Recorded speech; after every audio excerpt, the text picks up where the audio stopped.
Upbeat, mysterious music starts, then fades to the background. Hey, do me a favor. Close your eyes for a second. Picture the comedian Sinbad. Got it? Now picture him in a movie from the 90s playing a goofy genie. He's wearing a purple turban, maybe some gold lame pants. He comes out of a boombox. You remember that movie, right? The one called Shazam? Pause. What if I told you that movie never existed? Music swells slightly. Seriously.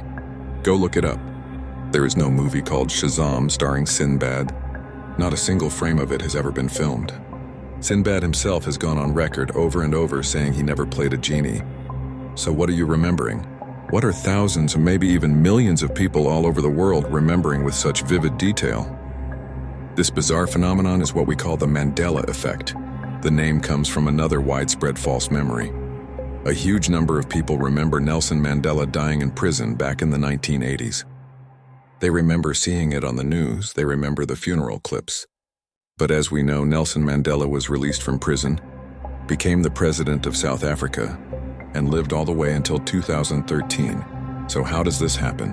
How can so many people share the exact same memory of something that never was? The leading psychological explanation is something called confabulation. It's basically our brain's way of filling in the gaps. Our memories aren't perfect video recordings. They're more like reconstructions. In the case of Shazam, people likely saw Sinbad in the 90s with his colorful outfits. They remember the movie Kazam starring the basketball player Shaquille O'Neal as a genie, and their brains just merged the two. It created a new, plausible, but completely false memory. It makes sense, right? It feels right, but it's not real. But then, there's the other theory, the one that's a little more out there. Slightly dramatic shift in tone, more conspiratorial. What if these aren't false memories at all? What if the Mandela Effect is evidence of something much stranger? Some people believe it's a glitch in the Matrix, proof that we're living in a simulation and some of the code just got updated. But the most popular fringe theory is the idea of parallel universes. The theory goes that there are an infinite number of timelines, an infinite number of realities, all slightly different from our own, and in one of them, Sinbad did star in a movie called Shazam. In another, Nelson Mandela did die in prison. So according to this theory, what we're experiencing isn't a false memory. It's a real memory from a different universe. At some point, for some unknown reason, we, or our consciousness, slipped from that timeline into this one. We slid over and we brought the memories of our old reality with us, creating these strange discrepancies that we can't explain. Think about it.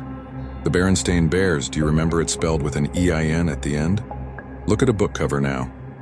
It's Berenstain with an A-I-N. It always has been in this reality. So what do you think? Is it just our faulty brains playing tricks on us? Stitching together bits and pieces of culture to create a memory that feels real? Or are we cosmic travelers, carrying echoes of past lives from universes that are no longer our own? Are these false memories actually ghosts of a world we left behind? The next time you and a friend remember a movie line or a logo differently, just stop and think. Maybe one of you isn't wrong. Maybe you're just from a different place. Music fades in and ends.